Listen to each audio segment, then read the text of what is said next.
focus, our woman in focus today is Leena Manro, and we were talking about her very exciting life, and you said, you are very happy right now because you are expressing yourself, right? Yeah. And we'll talk about what sort of, plays and songs and dances that you like the most. Sure. But what was that moment where you just thought, okay, I don't want to be a lawyer, I'm making tons of money, but I don't want to do that. I was living a very conventional sort of life. Yeah. And I had, it just is very, very conventional, very sort of normal. Right. It happened sort of gradually, actually. Right. There was no overnight, but it seems that the more you allow yourself to open up and awaken to your true, it sounds cheesy, but...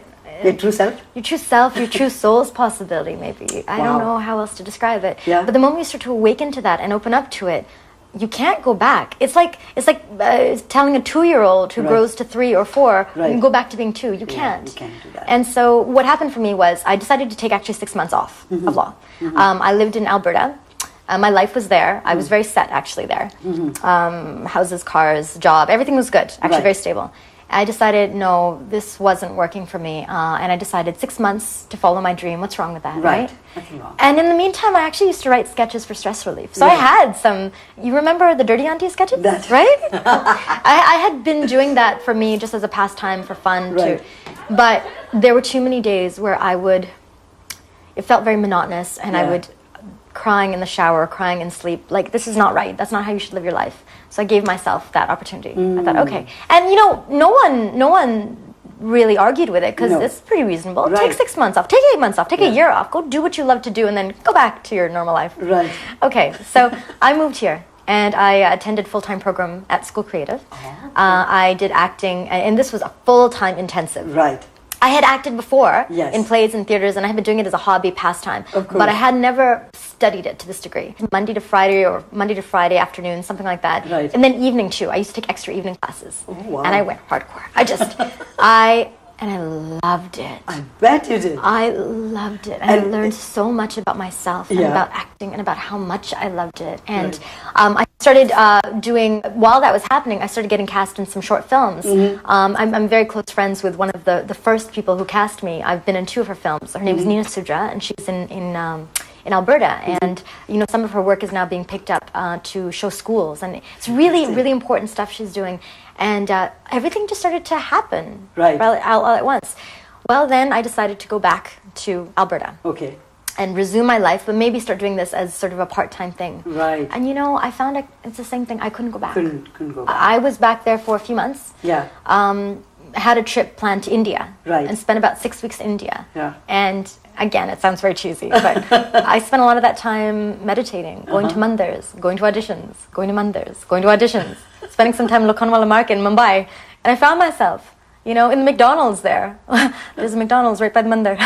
And it was so amazing. And I started to realize this is what life is like. And weird things started happening, magical things, like things that if I told you the series of coincidences that started happening, it was so much evidence. And I was a lawyer. I look at objectifiable facts. I look at evidence. How could you come to any other conclusion other than that you should be doing your true purpose in life? You should be. So a couple more months went by, and then I moved here. I moved here in May 2 years ago, on off. I ended up getting a job at Pyramid Productions hosting a TV show in Alberta. So I was going back to Calgary, but for me that was good. For me it was good because my family's there. Right. My mom, my dad, all my sisters and brothers. Like here, I don't have anyone except for Manish, who's like my little brother. Right. When I came here, I kept bumping into him.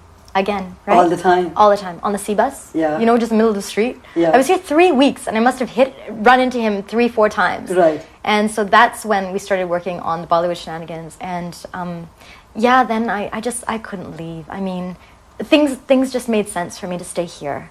And that job that I had, the company that was working for, they went into receivership. So I only worked with them for almost about a year. Right. And it was just enough time to really start settling here. Right. So isn't that interesting? And you talked about coincidences. Oh, so many. When something is about to happen, or I believe that when it's time for you to enter that, doors open automatically. They do. And you hear people say it, Yeah. but until you have to take 50% of the action. Right, of course. They'll open for you. Yes. But you have to take walk. those steps. You have to walk. Yeah. And if you have that courage, and from each experience, you end up having a little bit more courage. And then you can take the next step and the next step. And sometimes you go a step back, but you're just still going forward. And, you talked about stuff that you used to write, and you said the dirty auntie stuff. Yeah. We filmed a little bit of that from, I can't believe it's... No, butter chicken. Can we show a little bit of that? Of course. You show a lot of it. So, have a look at it, and we'll be right back. We're talking to Leena Manro, who's our woman in focus today. You never let us be together. I know. And I love you. And I love you. Then we must drink this poison and die and awaken in heaven together. Yes. Or possibly reincarnated, but heaven is my preference. We shall disown you. I don't care, daddies. I know.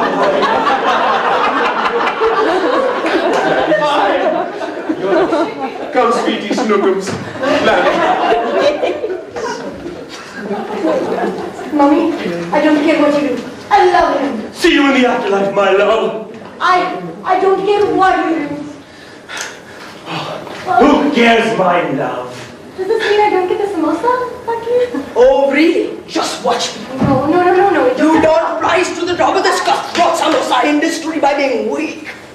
Oh God, the look she gave me shook me off. Who cares, my sugar plum? No. We shall be dead, and we will not eat your mother's precious samosa money because I love you. Oh, shut up for a second. Get shut. Mommy, please. Look, you can't just cut me off like this. I was supposed to inherit the business, no? I don't mean to interrupt, but you kind of made a decision. No, Raj. You made a decision. Oh, but I thought... You see how important communication is? No!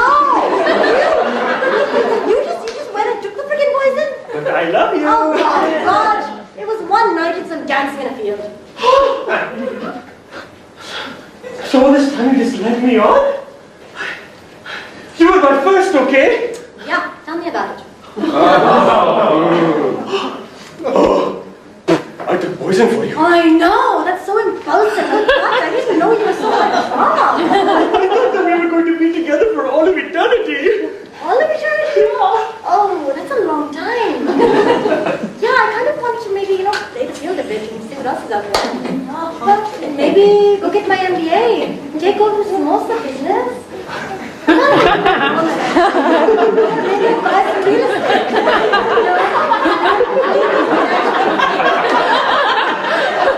Are you listening to me? I have dreams too.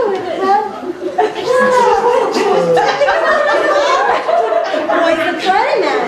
That's symbolically, metaphorically, or literally. Yeah, I don't think I want to do so poison schmoison thing. Poison, death, drama. It's not for me. Sorry about the miscommunication, eh? Mommy, look, it's so poison thing. That was his idea. I'm really, really sorry. Take me back. Oh, my God.